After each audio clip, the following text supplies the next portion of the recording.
Esqueci. Então, a ideia é passar rapidamente sobre o que é cada norma. Aí a gente pode até entrar no que seria a aula da próxima aula. A gente conversa aí, se entra mais um pouco, ou se daí a gente termina. Mas é até bem rápido, tá? Eu acho que talvez compense a gente até entrar na próxima aula. Então, ele começa com uma contextualização, né? Toda matéria que eu tiro lá do livro didático de vocês. Então, ele começa com uma contextualização que você tem que realizar, que você vai ser responsável sobre o projeto de uma indústria ou de um sistema industrial. Tá? E esse indústria é vendida em alta. Tá? Ele não fala a classe de tensão. Professor, está compartilhando a tela? Não estou? Para mim, não. Não, tá não. Verdade. E eu falando aqui, ninguém me avisa. Eu até fiz saí e entrei de novo para ver se voltava, professor, mas não deu certo, não. Não. Desculpa aí, pessoal. Acontece nas melhores famílias. E eu já estava quase escrevendo aqui. Agora sim, mano. Estava na primeira ainda. Então ele começa a contextualizar uma ideia de compreender e elencar as principais normas sobre média tensão. Então, entender o que tem de norma no mercado não, né? No setor que trata desse assunto. E os principais órgãos no Brasil que regulamentam as instalações elétricas de média e alta tensão. Tá? Então, essa é o que ele começa lá de contextualização para desenvolver o tema com vocês. Aí a primeira norma que ele apresenta é a NBR 5422. Essa norma, a atualização dela é de 1985 e é utilizada até hoje. Então essa norma ela se refere a projetos de linhas aéreas de transmissão e subtransmissão de energia elétrica. É uma norma bem ampla, tá? No que diz respeito à construção de linhas de transmissão. Então, a gente acha de tudo lá, desde como devem ser feitos os cálculos de faixa de servidão, ele coloca aqui como parâmetros meteorológicos e correções. Deixa eu só ver se eu acho a norma aqui.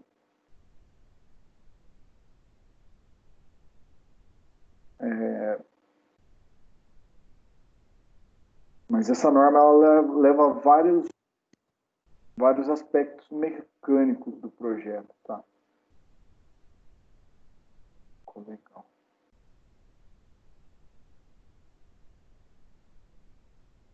Achei.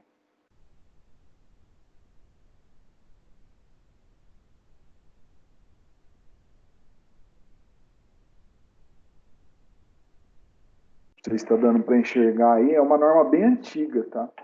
Tanto que ela era digitalizada, a versão dela é digitalizada, não é nem um PDF. Aliás, é um PDF, mas não editado. Então, a NBR 5422 é essa daqui. Então, ela se refere a projetos de transmissão de energia elétrica. Ela compreende tensões acima de 38 mil volts e inferiores a 800 mil volts. Para projetos maiores que 800 mil volts, aí é uma norma para instalações elétricas de extra alta tensão. Se eu não me engano, a gente não tem uma norma nacional para isso. A norma nacional referencia uma norma internacional, para quando são instalações maiores que isso. Mas no Brasil, se eu não me engano, a gente não tem nenhuma tensão maior que isso. Tá? E quando necessita de projetos para tensões menores do que 38, aí a gente utiliza outra NBR, que a gente vai falar mais para frente. Então, o que trata essa NBR? definições, parâmetros meteorológicos e as suas correções, tipo assim, como é que eu trato, como que o sistema meteorológico interfere na minha instalação, isoladores e ferragens, suportes e fundações, esforços mecânicos, aterramento, distância de segurança, travessias, faixa de segurança, limpeza de faixa, aproximação de aeroportos e sinalização. Então, tudo isso tem nessa norma. Então, ele tem vários, eu vou dar uma passada por ela aqui, tá? Tem vários tipos de tabelas de carga, de ruptura de cabos, mas hoje, geralmente, quando você vai fazer o projeto, você não se apega só a essa tabela, geralmente você olha a especificação técnica do fabricante. Professor, Oi? tira uma dúvida minha aqui. É que eu não sei, parece que está travado a tela aqui. Qual que é o slide que você está passando aí? Vocês estão vendo o slide? Eu estou vendo um slide que está parado com norma técnica NBR 5422. Está parado nesse slide. É esse mesmo, não é? Não, mas não era isso que eu queria mostrar. Peraí. Eu tô achando que vocês estão vendo a norma. Hoje eu estou dando bola fora, cara. Agora vocês estão vendo. Agora sim. Agora sim. A norma que eu estava falando é dessa daqui, tá? Então até comentei que é uma norma antiga, tá vendo? Ela é até digitalizada, né? Eu estava nessa parte aqui do rompimento dos cabos. Então a gente tem a carga de ruptura, o percentual de carga de ruptura de cada cabo. Então a norma em si, essa norma, ela trata muito do aspecto mecânico do projeto, tá? Então, vou mostrar só uma parte que eu acho mais interessante nela. Aqui ela começa a tratar das distâncias horizontais dos cabos, como devem ser, relacionado com classe de tensão.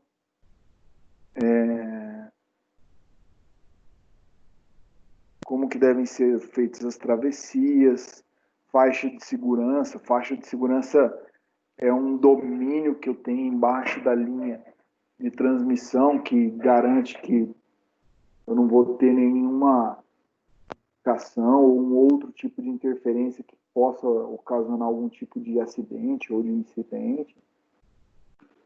Então, essa norma ela trata disso. Tá? Então, ela explica as distâncias horizontais. Então, todos os cálculos que ela traz lá em cima, embaixo depois ela vem no anexo e explica como é cada um. Quando eu tenho diferença de níveis, como que eu devo tratar, qual que deve ser a distância quando eu tenho travessias com rodovias, aí eu tenho a faixa de domínio da rodovia, o eixo principal lá da rodovia, tratada, quando eu tenho interferências, como que deve ser calculada a distância dos cabos. Quando eu tenho interferências, assim, pensando de uma maneira não sob a linha, mas ao lado dela, como devem ser calculadas as distâncias, como calculado o que a gente chama de balanço, tá? Não sei se dá para notar aqui, né? O isolador da torre ele está inclinado, né? Então, quando a gente faz um projeto de uma linha de transmissão, a gente considera uma pressão de vento, que a gente chama. A pressão de vento, ela diz o quanto que o cabo pode balançar. Se eu tiver, por exemplo, no Brasil, a gente calcula uma pressão de vento da ordem de 120 km até 120 km por hora. Mas, por exemplo, para o mesmo projeto, talvez nos Estados Unidos, dependendo do estado lá, o cara não vai usar uma pressão de vento de 120 km por hora.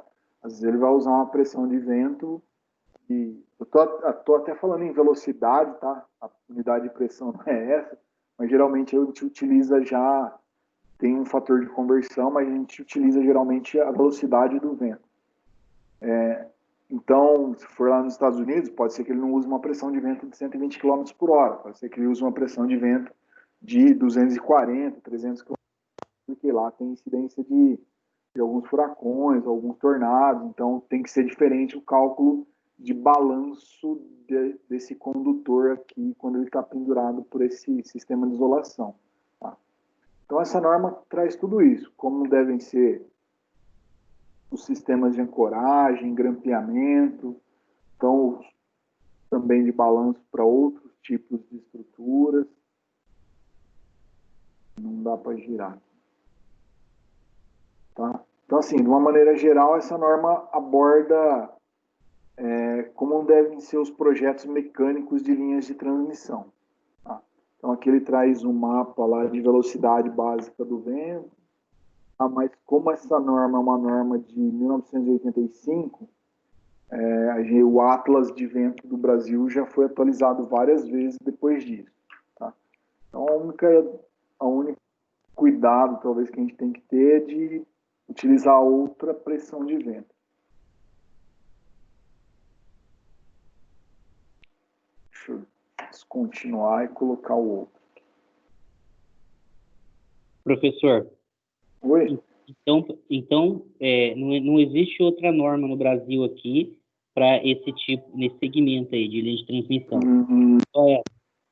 Para a linha, só essa. Se tiver que usar outro tipo de norma, só se tiver com maior de 800 kV. É isso aí. Exatamente. Ela acaba abrangendo bem, apesar de ser estruturas bem diferentes, né? Só deixa eu ver se eu acho um exemplo aqui. Eu acho que o bom dessa aula online, assim, que a gente consegue usar melhor a internet.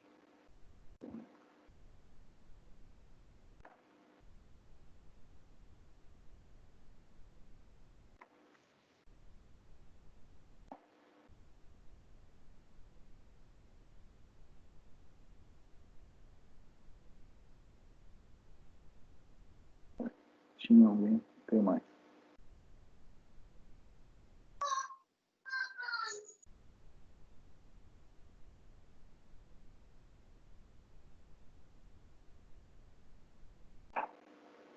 Então aqui, né, tem algumas estruturas eu digitei aqui, ó, estrutura 440 kV. Então são estruturas maiores, né, mais robustas. Eu mudar a classe de tensão, consequentemente eu acabo mudando o tipo de estrutura. Né?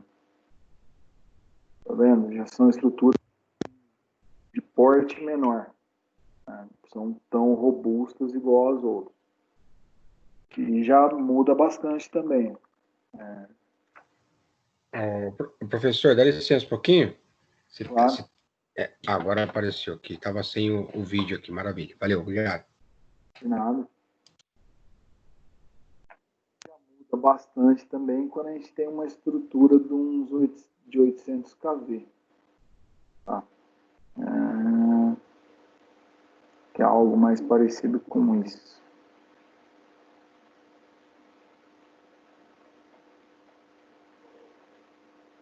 Cadê o pipoca? Dá só para enganar. Só para enganar. Então já tem estruturas bem amplas também. Né? Tipo essa daqui que está aparecendo no Jornal do Tigre.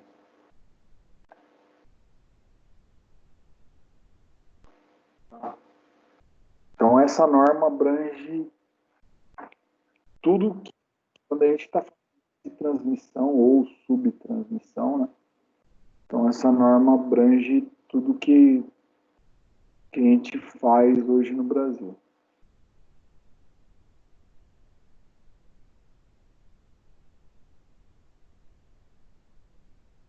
Que é a NBR 5422.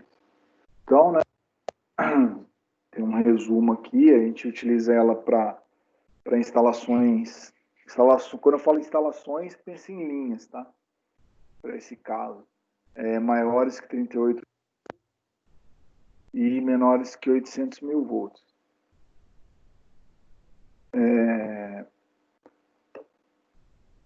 Então, o que ela compreende, né, que são parâmetros meteorológicos, cabos condutores, isoladores, ferragens, suportes, fundação, Aterramento e faixa de segurança. Tem mais alguns itens, que foi o que eu mostrei lá na norma. Tá? A NBR 15688, que é outra norma que a gente utiliza para instalações de média tensão, não de alta tensão, que ela diz respeito à rede de distribuição aérea de energia elétrica com condutores nus. Então, se eu vou projetar uma rede de média tensão, é ideal que eu utilize essa norma como base. Tá? É claro que, provavelmente, às vezes eu não utilizo só essa norma. Por que eu disse, às vezes, provavelmente eu não utilizo só essa norma? Porque, geralmente, quando eu vou fazer um projeto de uma rede de média tensão, geralmente eu vou conectar, se não for uma rede que seja interna a uma indústria, provavelmente eu vou precisar conectar ela numa concessionária. Então, só a NBR por si, eu não vou, às vezes, conseguir atender todos os padrões que a concessionária requisita. Então, além de olhar a NBR, eu tenho que olhar os requisitos que a concessionária que eu pede também. Então, pode ser que ela tenha alguns padrões de tipos de estrutura, tipo de poste, de isolador, ou alguns tipos de cabo que ela está acostumada a usar, que pode ser que na NBR tá de maneira ampla aquela utilização, mas que pode ser que ela exija e tenha essas mesmas características para ela te fornecer energia elétrica naquele nível de tensão. Tá? Então, a norma foi elaborada a fim de subsidiar a 5433 e a 5434. Então, eram duas normas separadas que existiam. Tratava de redes de distribuição aérea rural e a outra de redes de distribuição aérea urbana. Então, teve uma junção das duas, uma unificação das duas normas e como que eu diria, e uma melhoria, né? Então, passou por uma etapa de revisão também. Com isso, deu a NBR 15688. Então, ela abrange projetos de redes de média tensão com classe de até 36.2 kV. Uma outra norma que é utilizada em instalações elétricas de alta e média tensão. 10898 de 2013, que ela está relacionada com sistemas de iluminação de emergência. Então, o sistema de iluminação de emergência em instalações, ele deve ser projetado de maneira a garantir a segurança e evitar acidentes ou perturbações no local. A ideia é que esses sistemas de iluminação eles entrem em funcionamento quando eu tenho alguma espécie de pane ou um desligamento programado da energia elétrica e eu tenha, de alguma maneira, minimamente uma iluminação que possa me promover algum tipo de deslocamento em caso de emergência, de maneira que eu consiga garantir o deslocamento de pessoas ali de uma maneira segura. Tá? Então, essa norma, ela fala sobre todas as regras mínimas que devem ser atendidas para o sistema de iluminação de emergência. Então, ela descreve os equipamentos que tem que ser utilizados, indica como é o dimensionamento desse dispositivo, descreve o princípio geral que deve ser seguido, deixa tudo para que tenha esse projeto de iluminação de uma maneira efetiva. E ela dá muita ênfase na análise das situações emergenciais, né, para projetar esse sistema. Sempre pensando numa falta de energia ou um deslocamento involuntário, sei lá, por um defeito interno da instalação, alguma coisa do gênero. Tá? Tem algo interessante sobre isso para sistemas de iluminação. Geralmente, o sistema de iluminação eu posso até ajudar a projetar. E Isso pensando assim no nível de iluminação que essas luminárias devem ter, está tudo descrito na norma. Mas como que eu diria? Para aprovar um projeto desse, né, para ter aprovação aqui no estado de São Paulo, a gente aprova um sistema completo, né, um projeto, sistema de combate a incêndio. Eu preciso ter uma especialização de engenheiro de segurança do trabalho. Tá? Então, quem pode apresentar um projeto, pelo menos no estado de São Paulo, não sei nos outros estados, tá? Mas quem pode apresentar um projeto desse, falando que aquela iluminação vai em determinado lugar, outros itens de combate a incêndio vão em outros determinados locais, precisa ser especificamente um engenheiro que tem uma pós em engenharia de segurança do trabalho. Tá? Então, apesar de ter essa norma, talvez não ser difícil, às vezes, entender o que a norma pede. Então, para ter uma aprovação de um projeto hoje de sistema de combate a incêndio, que também tem a iluminação de emergência dentro dele, eu preciso obrigatoriamente ter uma pós de segurança do trabalho. Tá? Então, para quem gosta de segurança, aí já fica uma boa dica aí de pós-graduação. Então, a ideia é abranger iluminação para corredores, salas de reunião, auditórios, saídas de emergência, sala de máquinas, setores de produção de materiais combustíveis ou gasosos.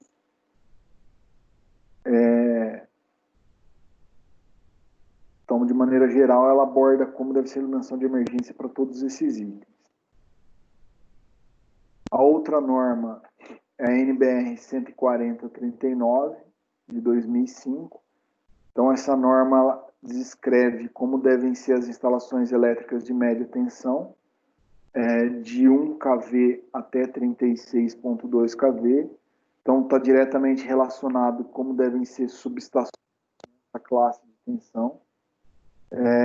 Os requisitos de proteção, os requisitos de isolação, os requisitos de operação do sistema, quais dispositivos tem que ter um disjuntor de manobra de alta tensão, tem que ter uma seccionadora para estabelecer a abertura do circuito quando tiver manutenção.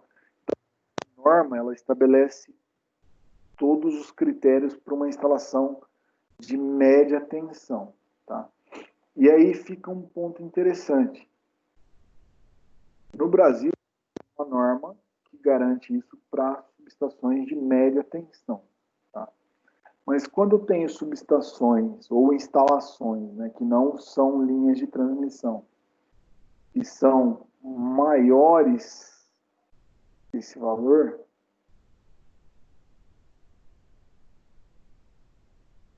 eu não tenho normatização vigente para essas instalações.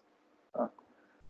Então, professor, como é que eu elaboro um projeto de uma instalação quando a instalação precisa ser maior que isso, pensando no nível Brasil, tá? Geralmente eu vou fazer um apanhado de normas para conseguir fazer um projeto desse, tá? Então, o que eu vou olhar? Vou olhar... deixa eu só me achar aqui.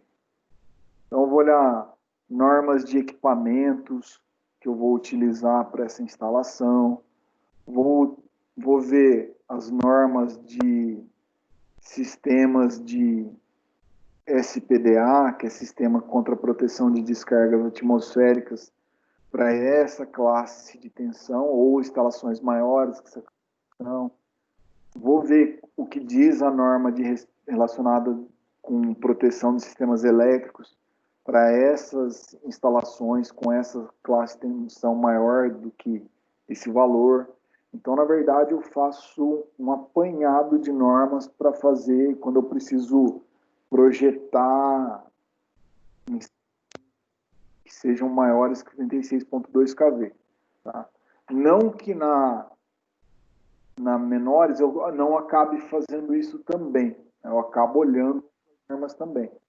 Mas, de maneira geral, para instalações que são de menor classe de tensão, eu tenho uma norma que me baliza para eu partir com o projeto.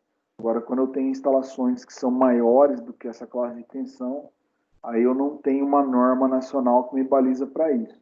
Tá? Então, aí aqui vai bastante da experiência do projetista e das normas que ele conhece, do cliente que está requisitando esse tipo de instalação. Tá? Em geral, né, claro que não é regra, mas em geral, essas instalações aqui são ou de concessionárias, né, com esse nível de tensão, ou clientes, né, clientes que possuem uma demanda bem alta. E geralmente, quando esses clientes conectam acima desse nível de tensão, realmente também eles precisam aprovar os projetos junto à concessionária. Então, a concessionária acaba impondo, assim, de maneira salutar, talvez, né? Como que deve ser o padrão mínimo da instalação do cliente também.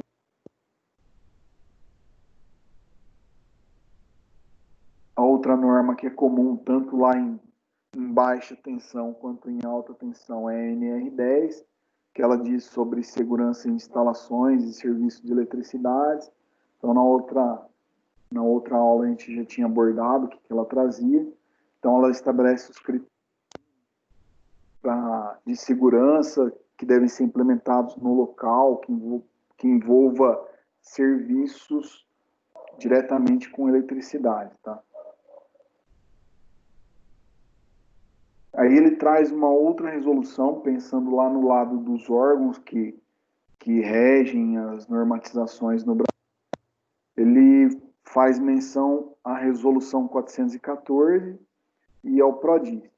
A resolução 414 ela é uma resolução da ANEEL, que ela fala como que devem ser os atendimentos, ela minimamente, né, ela estabelece como devem ser feitos os atendimentos para fornecimento de energia elétrica.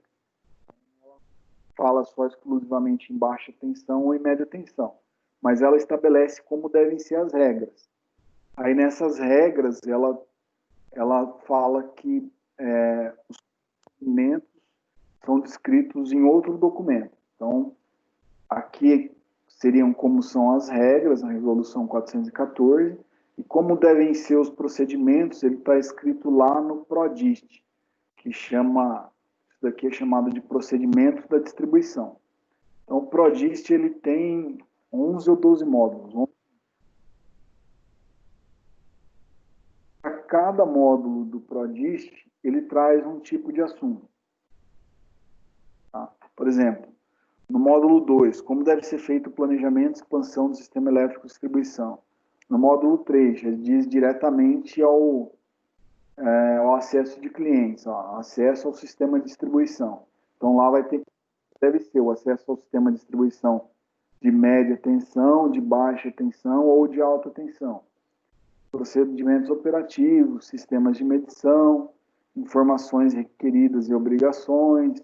A gente tem o módulo de qualidade de energia elétrica, o módulo de cálculo de perdas na distribuição, como que deve acontecer os ressarcimentos de danos elétricos, informação geográfico regulatório, GIS, que a gente chama, como devem ser a fatura de energia, quais informações ela deve conter.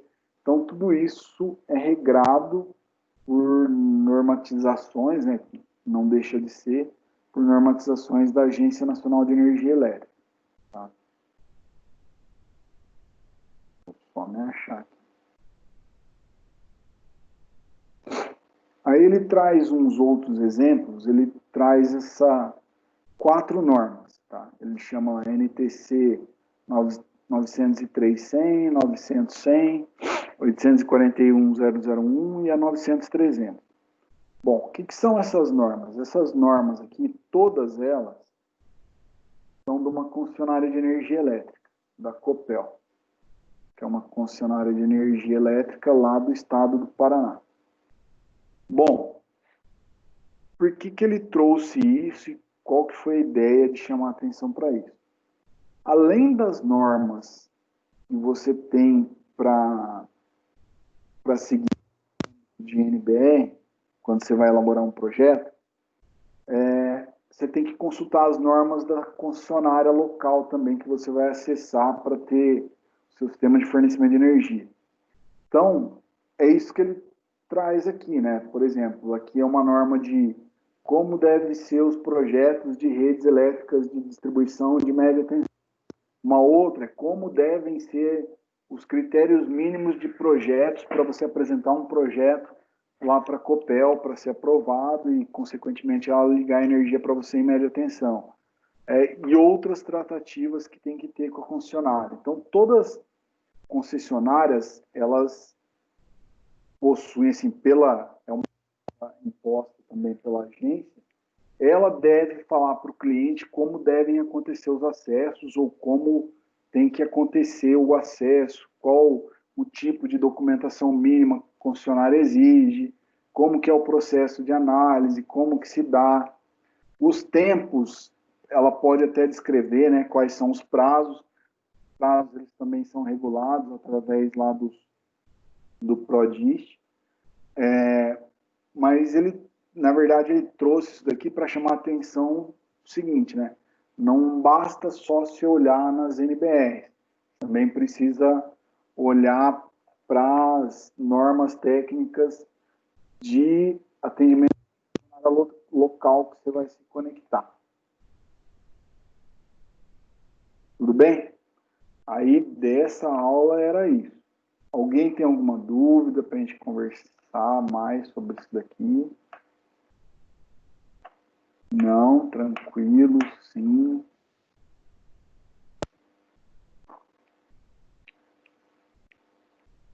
Podem falar. Professor, uma pergunta. Enfim, o cálculo, a parte de cálculo não vai ser passada, né? Não tem como você passar a parte de cálculo pra gente, né?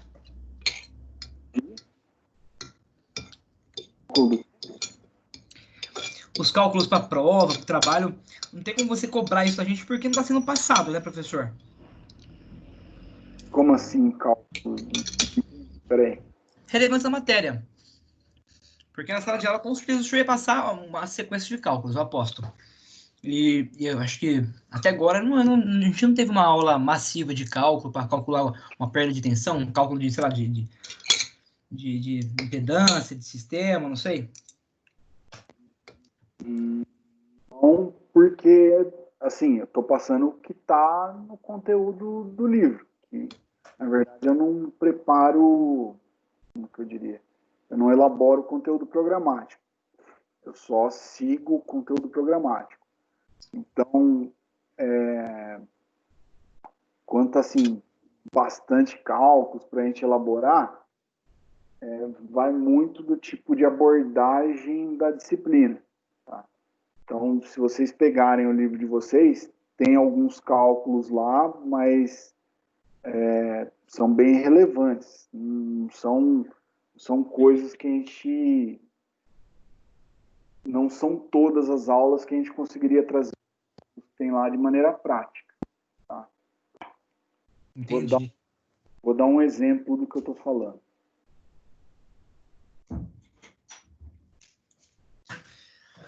Então, assim, a maneira de abordagem. Essa disciplina ela pode ser extremamente massiva de cálculo, só que exige um conhecimento de eletricidade maior. Então, como instalações elétricas 1, na verdade, é uma abordagem inicial, né, para vocês minimamente conseguirem dimensionar um projeto de menor porte, então eu acho que é por isso que ele não aborda tanto isso. Tá? Agora, se Entendi. você pegar instalações elétricas 2, aí não, aí já é um pouco diferente. Vocês teriam que ter conhecimento maior. Tá? Vou só demonstrar algo que para vocês verem. Aqui é a aula de hoje.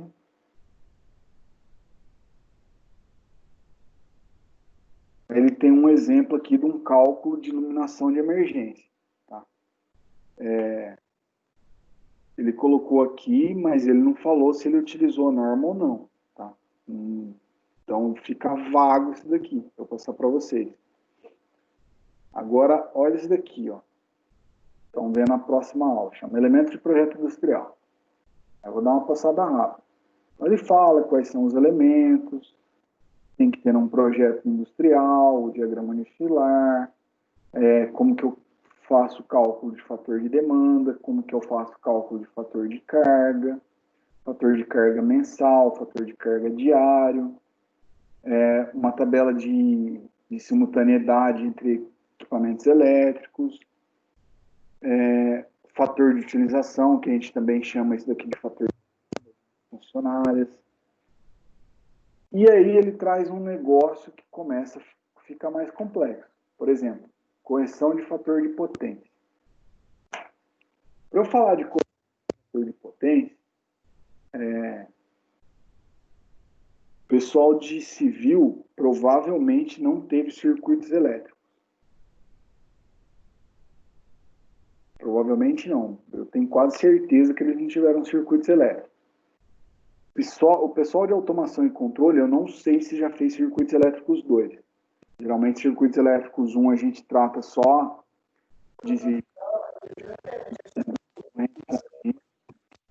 E em circuitos elétricos 2 a gente trata de circuitos elétricos alternados. Então, isso está aqui, ó, no livro de vocês.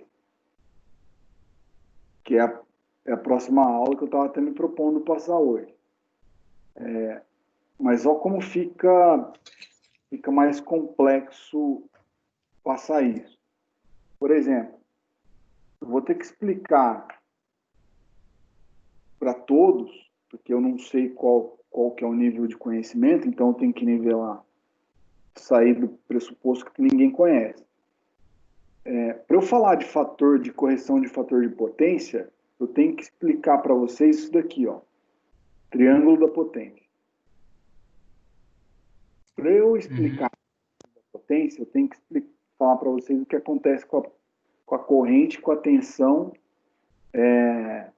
quando eu tenho diferentes tipos de cargas numa instalação. Tá? Isso daqui para o pessoal de elétrica, se não viram ainda, eles vão ver isso em uma disciplina que vai tratar muito, que é circuitos elétricos 2. Então o cara vai entrar nisso daqui, vai entrar nos efeitos que isso ocasiona, vai entrar em vários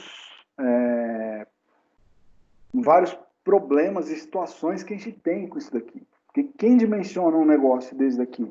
Quem dimensiona correção de fator de potência? É um engenheiro eletricista. Posso até conhecer isso e participar isso para vocês, que faz parte da disciplina. Só estou falando o seguinte, sei qual é a abordagem que você pensou, mas eu vou ter que explicar triângulo da potência para todos. E eu tenho quase certeza que o pessoal da Civil vai ver isso daqui uma vez e nunca mais vai ver na vida. Tá? Então, assim, não sei qual que é o nível de... Vai entrar até em números complexos, né? Exatamente. E vai usar números complexos. Dá até para fazer sem números complexos, tá? Uma maneira mais suave. Mas em elétrica a gente entra. É normal, é tratar disso daqui. Tá? Aqui a abordagem que ele faz é sem tratar com números complexos. Tá? Mas eu tenho que passar por isso. Aí, na minha cabeça, estou só mostrando para vocês o que eu acho. Tá? Talvez seja uma crítica construtiva. Eu não acho que para uma classe que está todo mundo está nivelando informação, né, está colocando uma informação para o pessoal de civil, de elétrica, de automação e controle, e seria necessário a gente entrar nisso daqui. Eu preferi entrar em projetos com vocês. Vamos ver como é que faz para dimensionar. Eu coloco agora na iluminação, condutor, que mais? sabe posicionar quadro. Vamos pegar um projeto e ver como é que eu parto inicialmente para começar um projeto. Tá? Aí colocar quais são, eu começo a verificar as características de carga, começo a olhar isso, começo a olhar aquilo, como é que eu monto um diagrama. Meu ponto de vista, tá? Eu acho que a gente poderia partir nesse sentido. Mas eu sigo o que está na disciplina, tá? Então, se você pegar a aula de hoje, só para mostrar para vocês, você comentou, professor, não teria mais cálculo se fosse presencial. A aula de hoje já tem um cálculo que ele demonstra aqui, que é um exemplo, ele já coloca os valores aqui, não tem nenhum exercício em si, e o resto não tem nada. Não sei se todos olharam ou acessaram a aula, tá? Mas não tem, só fala. Tá? Mas é só comentário. Entendi. Beleza, professor. Eu tenho percebido que todas as matérias têm sido assim, viu? Os professores não estão conseguindo, assim, aprofundar muito nos cálculos. Não sei se é por falta de uma lousa, não sei se é por falta de um espaço para passar mesmo o conteúdo, mas tá meio fraco o negócio, viu, professor? Infelizmente. Eu dou uma outra aula que chama proteção de sistemas elétricos de potência. Eu tenho dado meus pulos. É só cálculo. Só não, vai. 90% dela. É complicado, né? Mas eu procuro seguir o conteúdo programático, né? Aí, se não tem, eu não fico colocando, tá? Entendi. Mas na aula, com certeza, assim, tem várias situações que é mais prática mesmo, né? Eu lembro que no começo a gente fazia lá de dimensionamento, eu mostrei o cálculo, a gente saiu fazendo uns exemplos, acaba facilitando, sim. Daí não tenha dúvida. A gente não está acostumado com esse tipo de aula, né? Isso Não, ferra. nem nós. É novidade para todo mundo. Obrigado, professor. Acho que é isso. Assim, é um comentário meu também, né? Não que vocês também não possam falar alguma coisa que pode trazer para mim, eu trago como, para mim, é um feedback e eu vou melhorando também alguns detalhes. Mas geralmente eu procuro trazer o que está lá, tá? Tá. Beleza.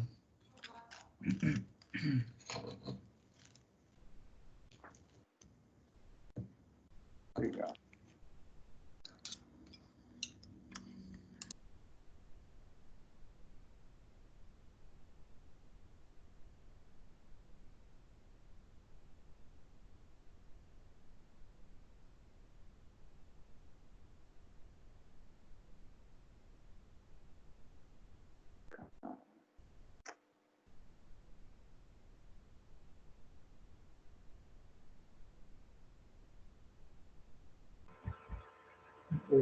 Rally, Oi?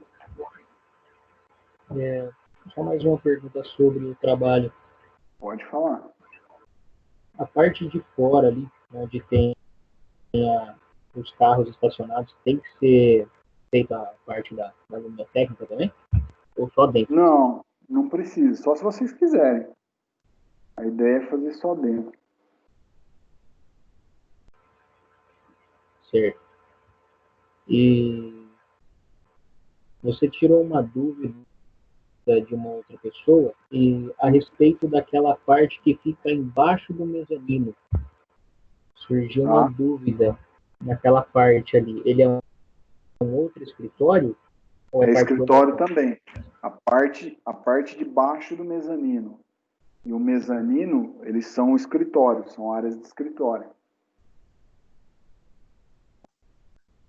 Então as duas partes do mezanino, professor, inferior e superior, a gente considera o escritório. Exatamente. Tá. É que eu estava nessa dúvida aqui. Então eu vou considerar uma área só para o pé direito duplo. Então eu vou fazer essa conta até a projeção ali do mezanino. Eu tava Isso. tentando separar por área, sabe? Eu falei, vou separar uma área onde tem pé direito duplo, uma área para baixo do mezanino e outra para a parte superior. Agora há pouco eu estava justamente com essa dúvida, para identificar o escritório. Então, beleza, eu vou adotar essas duas do mezanino, então, para escritório. A ideia é naqueles dois ambientes, né? Tanto embaixo quanto em cima, ser escritório. E como eles são espelhos um do outro, né? Então acaba, de uma certa maneira, facilitando. Eu não lembro se é igualzinho, mas são bem próximos, né? Aham. Que agora não tô com ele aberto, mas se tiver diferença ali, vai ser só no pé direito, né? Não acompanhei as cotas, mas depois eu vou dar uma olhada. Provavelmente. Talvez o pé direito do mezanino seja um pouco mais alto, né? Aham. Eu já estava justamente, eu ia perguntar isso mesmo, estava só aguardando. Aproveitei o gancho que o rapaz perguntou aí. Já, valeu para você. Pessoal, eu ia começar outra aula, só que eu tive uma surpresa aqui. Os slides deram uma zoada. Bagunçou tudo aqui. Não sei o que aconteceu. Eles até estão prontos, mas eles estão com um monte de imagem que não existia neles. Eu vou ter que corrigir. Então, vou fazer o seguinte. Vou ficar aqui. Para quem quiser perguntar sobre o trabalho, eu vou tirando dúvidas, a gente vai conversando. Se quem não tiver nenhuma dúvida, aí já fica dispensado também. Deixa eu só fazer um chamado aqui. Bosta.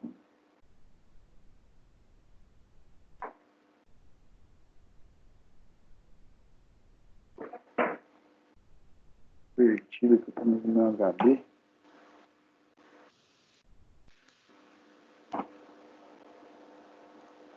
eu tentar mais uma vez.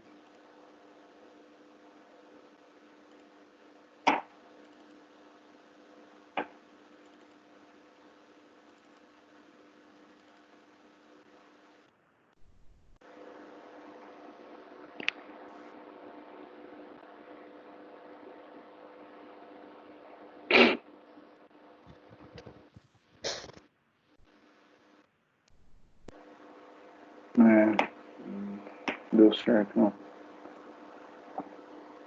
Infelizmente.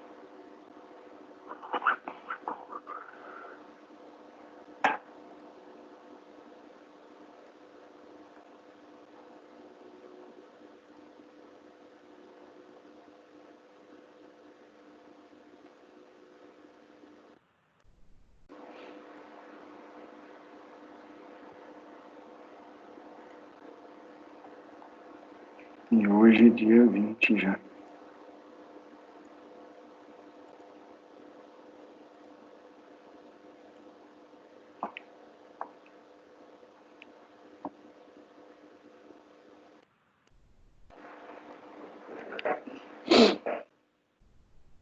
Vamos lá. Alex Campos de Moura. Alexandre Matheus. Professor, o Alex está aqui. Alexandre Viana está aqui, professor. Já ia meter uma falta aqui, pô. Ah, eu vi, é que o botão tava no mudo aqui, fiquei com medo. Não deu tempo. Não tem problema não. Alexandre Viana. Isso, tô aqui. Tá aí? Sim. O Alexandre Matheus não tá.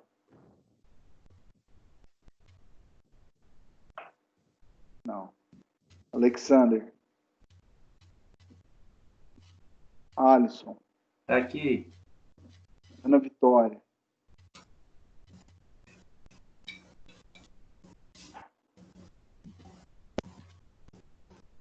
André Aparecido Silva. Presente, professor. Opa, não dá falta não. Aparecida Santana. Arthur. Arthur não tá aí hoje? Ixi, vai chover. Átila. Brandon.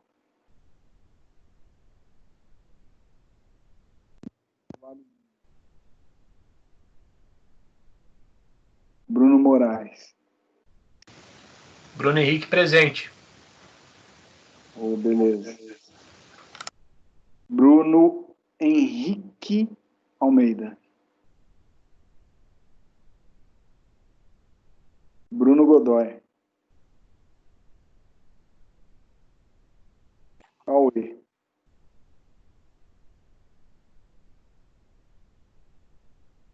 Tá aí, mas não respondeu. Césio.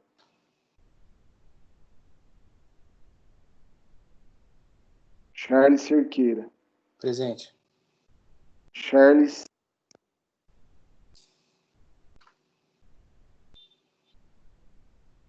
Christopher. Presente. Gaúcho. Cláudio Roberto. Cosmo.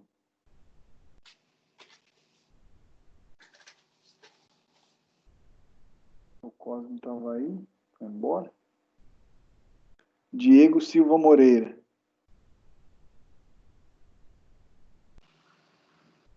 Dione.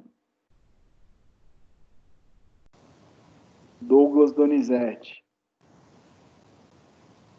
Douglas Oliveira Barbosa. Presente. Elias. Tá aí, né? Opa! Elton. Everton Amorim. Aqui. Everton Guedes. Aqui. Fabiano Gouveia. Aqui, professor. Fábio. Presente, professor. Agora sim, Fábio. Opa. Felipe Gabriel.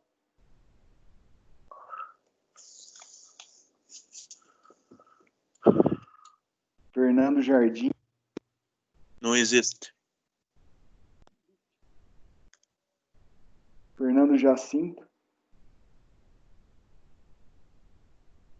Fernando Pereira. Gabriel Baldin. Eu espero que ele não seja parente do meu chefe. Gabriel. Presente, professor. Gerson.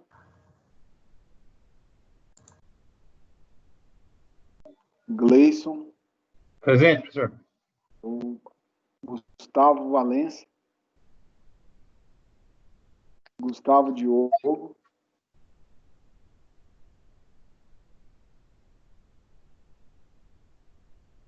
Ítalo. Professor Igor Carvalho presente. Quem? O presente. Peraí. Igor Carvalho. Igor presente. Qual foi o outro? Ítalo. Ítalo. Ah, beleza. O Ítalo não tinha colocado falta.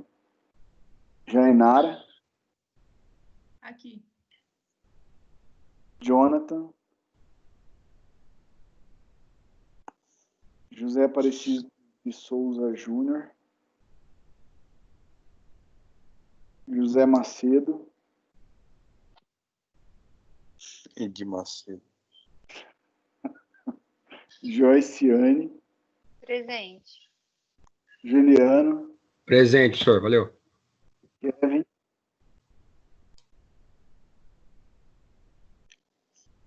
Leonardo tá aí, né?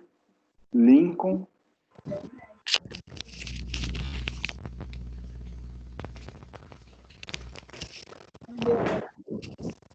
Loren. Presente.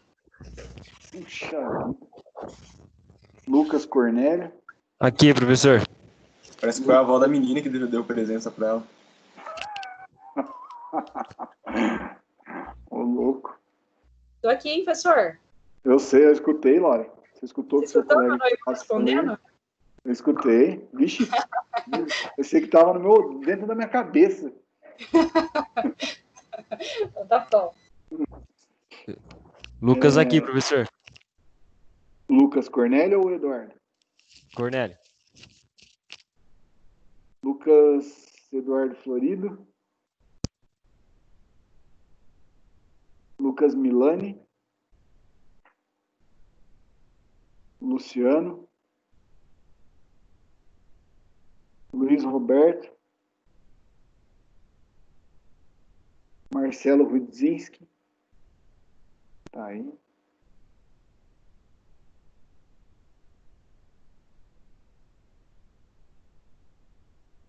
Tá aí. Marinalva.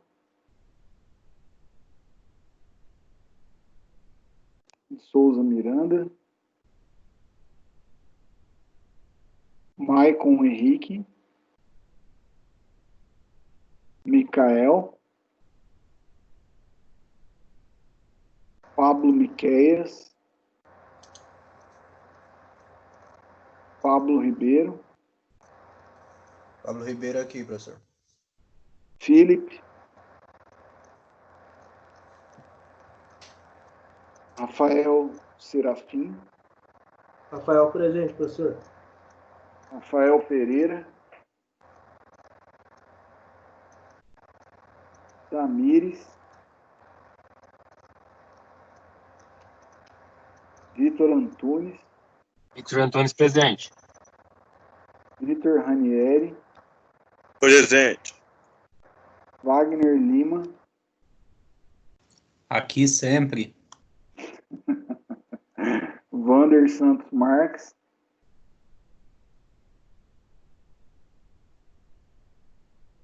Wellington Luiz de Almeida Santos. Aqui. Wilson Henrique.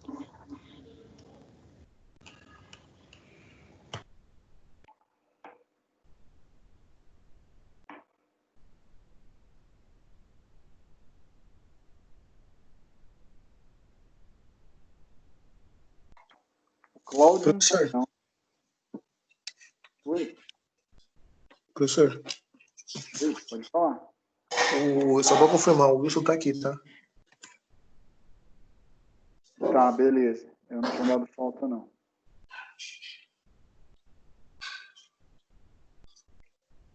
Foi perto.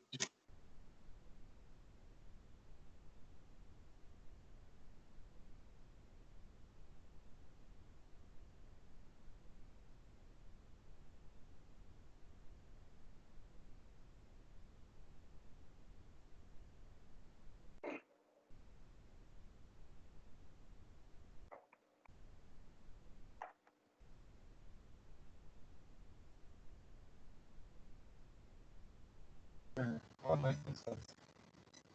Tchau, Harley. Boa noite.